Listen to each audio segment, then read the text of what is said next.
Hello மக்களே, welcome to my YouTube சேனலை subscribe பண்ணலைன்னா தயவு செஞ்சு சப்ஸ்கிரைப் பண்ணுங்கள். ஸோ ஒஃபிஷியலாகவே ப்ரோமோ 3ல போட்டுட்டாங்க வாட்டர்மெலன் ஸ்டார் எவிக்டட்.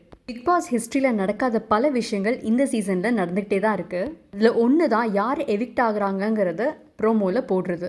இப்போது எதனால் இவர் எவிக்ட் ஆனாங்கங்கிறத பார்ப்போம். போன வாரங்கள் எல்லாம் பார்த்தீங்கன்னா வாட்டர்மெலன் ஸ்டார் ஓட்டிங்கில் டாப்பில் இருப்பார். இந்த வாரம் எப்படி பாட்டம் போனார்?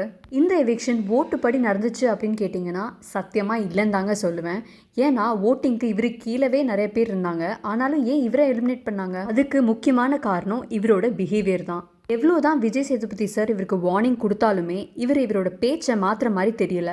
தராதாரம், ஏற்றம், தாழ்வு, கீழ்த்தனம் இந்த மாதிரி வேர்ட்ஸ் கண்டினியூஸாக யூஸ் பண்ணிகிட்டே தான் இருக்காங்க. அதுவும் இல்லாமல் ஃபீமேல் கண்டஸ்டன்ஸ் கிட்ட ஒரு மாதிரி வலிகிற மாதிரி பிஹேவ் பண்ணிட்டு இருந்திருக்காங்க. இந்த வாரம் நீங்கள் பார்த்தீங்கன்னா திவ்யா கிட்ட ரொம்பவே ஓவராக பண்ணியிருப்பாரு.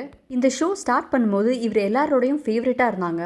நல்லா காமெடி கண்டென்ட் கொடுத்துட்டு இருந்தாங்க. ஆனால் போக போக இவரோட பிஹேவியர் டாக்ஸிக்காக மாறிட்டு இருந்துச்சு. நிறைய பேர் இவருக்கு தயவு செஞ்சு ரெட் கார்டு கொடுத்து வெளியில் அனுப்புங்கிற மாதிரி ஆன்லைனில் நிறைய சொல்லிட்டு இருந்திருக்காங்க. அதன்படி தான் இவங்களை எவிக்ட் பண்ணியிருக்காங்கன்னு நான் நினைக்கிறேன். அப்படி பார்த்தா அந்த வீட்டில் நிறையா பேர் தான் இந்த மாதிரி பிஹேவ் பண்ணுறாங்க.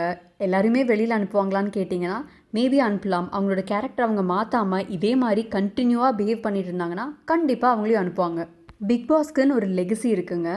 ஒரு தனி ஃபேன் ஃபாலோயிங் இருக்குது. இந்த மாதிரி கண்டஸ்டன்ஸ்னால அதோட பேர் கம்ப்ளீட்டாக டேமேஜ் ஆகுது. அட்லீஸ்ட் வாட்டர்மெலன் ஸ்டார் வெளியில் போனதுக்கப்புறமாச்சு கேம் நல்லா ஆகுதான்னு பார்ப்போம். பார்வதி திருந்தினாங்கன்னா இன்னும் சூப்பராக போகும். இல்லை அவங்களும் இதே மாதிரி கண்டினியூ பண்ணிகிட்டே இருந்தாங்கன்னா அடுத்த வாரம் அவங்க கூட எலிமினேட் ஆகி போகலாம். ஆச்சரியப்படுறதுக்கு இல்லை.